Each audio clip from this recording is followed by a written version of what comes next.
Sean muy bienvenidos a Teo Vibes, un canal donde exploramos de teología con un lenguaje sencillo y para todos. Espero que tengas tu café a mano porque hoy día vamos a explorar el capítulo 1 del libro que empezamos la semana pasada, El Señorío de Cristo de Burns S. Poitras. El nombre del capítulo es Ser radicalmente cristiano. Ahora, ¿qué se te viene a la mente cuando yo te digo un cristiano radical? Quizás sea una persona demasiado conservadora, incluso a veces amarga, una persona seria que es intransigente. ¿Qué imagen se te viene a la mente cuando hablo de alguien radical? O quizá un fanático, alguien que solo habla de su fe y no deja de hablar de su fe y que simplemente no puede callar. Quédate conmigo para descubrirlo. Vamos a dividir este capítulo en 3 capítulos. El primero, el impacto del señorío de Cristo. ¿Cuáles son las implicaciones del señorío de Cristo para la sociedad, para los cristianos y para los no cristianos, para todo el mundo? El segundo punto es transformación radical. ¿Cómo este evangelio que creemos transforma quiénes somos? Y el tercer punto es el desafío que tenemos como cristianos, así como el llamado a servir en esta sociedad. Bueno, la parte 1, el impacto del señorío de Cristo en nuestra sociedad para todos aquellos que somos cristianos y también no cristianos. Voy a empezar leyendo un versículo, un verso que probablemente muchos de ustedes ya lo conocen y que es muy amado y querido por nuestro autor y también por, obviamente, ustedes los oyentes. Dice, se me ha dado toda autoridad en el cielo y en la tierra.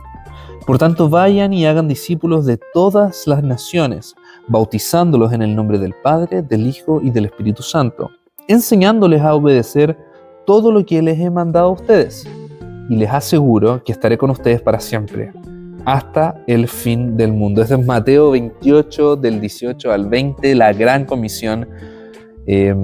Probablemente has escuchado muchas veces este verso en el contexto de la misión, ¿cierto? Mientras vamos, hagamos discípulos. Pero la primera parte contiene una afirmación que es increíble.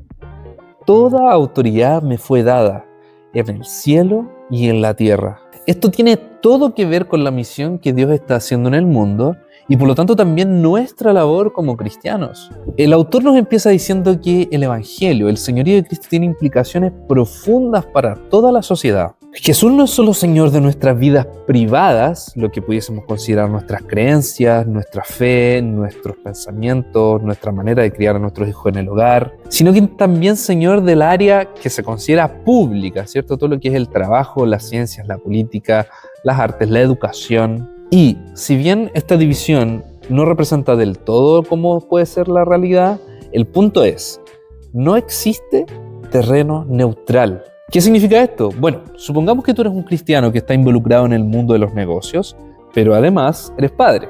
Probablemente vas a encontrar mucho menos caras largas a la hora de hablar de tu fe en tu crianza que al hablar de tu fe en tu trabajo. Es mucho más aceptable socialmente que un padre cristiano críe a sus hijos en la fe que una persona, un trabajador cristiano, piense en sus negocios, en este caso, con la fe. Por ejemplo, imagínate que llegas a una reunión de trabajo donde tienen que decidir qué es lo que vamos a hacer para que la empresa siga creciendo, expandiéndose y aumentando sus recursos y su influencia en la sociedad. Y tú sugieres que el equipo directivo, así como todos los trabajadores, trabajen por un mes una serie sobre el libro de Proverbios, buscando saber cómo el Señor desea que usemos nuestros recursos para Él. ¿Qué crees que te dirían? Pero no hay terreno neutral donde Jesús no sea el Señor. Tanto en tu casa, donde quizá puedes estar criando a tus hijos en lo que se considera el privado, como en la esfera pública, donde puedes estar en tu trabajo, los negocios. El Señor es Señor de ambas esferas. Y estas implicaciones tienen un alcance universal, seamos cristianos o no. Para los no cristianos, el mensaje es claro. Ríndete delante de este Señor, alza tu bandera blanca de rendición y sométete a lo que Él tiene a decir acerca de tu vida. Por otro lado, para los cristianos, el llamado es a servir de una manera totalmente y radicalmente integral a la luz del evangelio. ¿Y tú de qué lado te encuentras hoy? ¿En el lado quizá de los que todavía no reconocen como Señor? ¿O aquellos que sí lo reconocen y quieren saber qué tiene Dios para cada una de estas esferas, sea la esfera privada como la esfera pública? Y con ese paso entramos a la parte 2 del libro, Transformación Radical. ¿Qué sucede en nosotros cuando somos alcanzados por el Evangelio y cómo el Señor nos cambia? Ser radicalmente cristianos implica un cambio profundo. Primero, en nuestro estatus delante de Dios. Pasamos de ser culpados a perdonados. Pasamos de ser esclavos a redimidos. Redimidos nada más es que ser comprado por Dios con un precio. Pero no solo hay un cambio en nuestro estatus delante de Dios, sino que también en nuestro diario vivir. Y ojo, no estamos hablando acá de ciertos hábitos, ciertas rutinas, ciertas culturas que antes teníamos y que ahora tenemos, como por ejemplo leer la Biblia, orar diariamente, ir a la iglesia. Si bien esto puede indicar un fruto de una transformación radical, no se trata solamente de hábitos, sino que un cambio de raíz, un cambio integral. Jesús transforma nuestro corazón, nuestra mente, nuestra forma de ver el mundo. Este es el nuevo nacimiento que la Biblia indica. Un cambio integral, un cambio de raíz, un cambio profundo en tu ser. Una de las citas que el autor ocupa para hablar de este punto es: no se conformen a este mundo, sino transfórmense mediante la renovación de su mente, o sean transformados mediante la renovación de su mente, Romanos 12:2. Y en este punto Poitre se detiene a destacar uno de estos cambios que el Señor realiza, que quizá a veces es pasado por alto por nosotros. Un cambio clave que sufrimos es un cambio en nuestra mente, nuestra mentalidad. ¿Y qué significa esto? Bueno, significa dejar atrás los pensamientos del mundo y alinearnos y caminar en conformidad con los pensamientos de Cristo. Por ejemplo, ¿qué hacemos con nuestras preocupaciones, nuestras relaciones, nuestras metas, nuestros sueños, nuestra manera de ver las cosas? Todo esto debe ser puesto bajo el señorío. Acuérdense lo que es señorío, lo hablamos la semana pasada.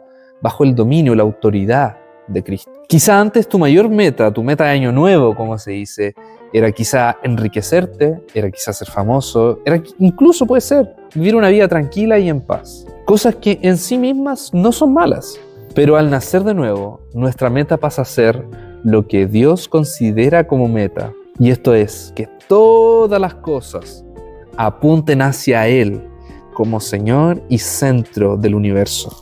¿Cómo hacemos esto? Bueno, sigan viendo esta serie. La buena noticia es que no estamos solos en esto. El mismo poder de Dios está con nosotros en este camino, el Espíritu Santo. Bueno, y ahí yo te pregunto, ¿qué áreas piensas tú que deberías renovar? ¿Qué áreas has observado en tu vida que no han sido transformadas por el Evangelio?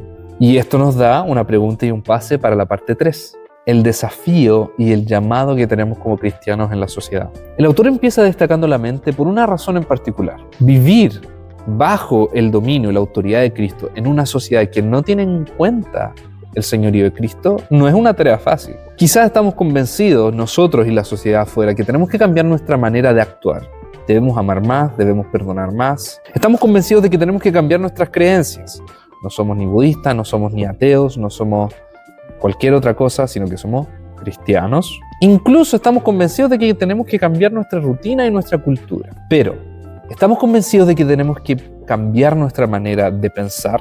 El autor menciona que tener la mente cambiada por Cristo significa no aceptar con ingenuidad los pensamientos del mundo y pasar a alinear nuestros pensamientos con los pensamientos de Cristo. Pero no solamente se trata de resistir, sino que también se trata de servir activamente en la sociedad. Esto implica que todo lo que tenemos, nuestras habilidades, nuestro talento, nuestro tiempo, nuestra casa, nuestro dinero, todo tiene que ser puesto bajo la autoridad de Cristo y para servir a la sociedad y al prójimo. Actuando así somos pequeños testigos de lo que Dios está haciendo, una nueva humanidad restaurada que apunte hacia Él. Muchos cristianos a lo largo de la historia han tratado de pensar esto. ¿Cómo luce este cambio? ¿Cómo luce esta nueva mentalidad, este nuevo switch en el servicio a la sociedad? Uno de ellos muy querido para el autor y también para este canal es un autor llamado Abraham Kuyper.